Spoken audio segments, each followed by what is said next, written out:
Now we do want to get back out to our reporters who are tracking multiple fires all across the state. Again, Brock Wilson up in Russell County where they've been battling a fire there. Let's first, though, go to Sophia Jernander, who's in Hutchinson, where an evacuation is in place there. Sophia, crews still actively working to put out that fire.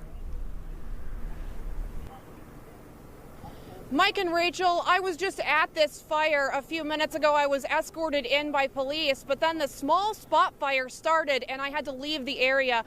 This is all just north of Plum Street in Hutchinson, and between these spot fires and lots of billowing smoke, the area remains closed to the public.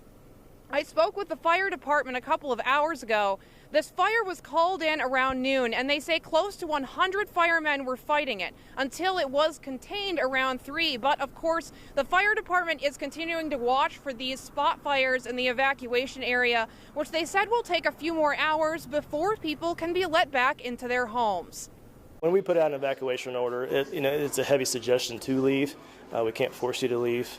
However, we hope they heed the warning and leave so we can do our work and not cause another issue.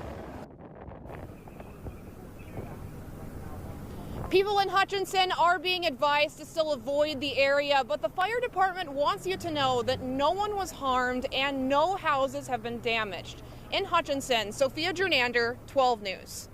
All right, good news there. Plum Creek Elementary, they're evacuated its building today because of the fire. Students were taken to a nearby church, Cross Point Church there, where parents were able to pick them up at 2:15 this afternoon. The Kansas State Fair is accepting horses for temporary shelter until further notice. They're asking you to enter the fairgrounds through gate 10 and stop at the stalling office to receive directions. The fair will provide water, but you should bring feed, buckets, medication, or any other supplies that the horse may need.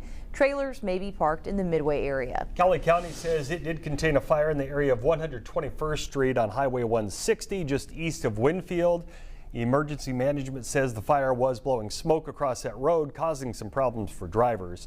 The county says they will be in the area for an extended period of time, so use caution if you go through that area.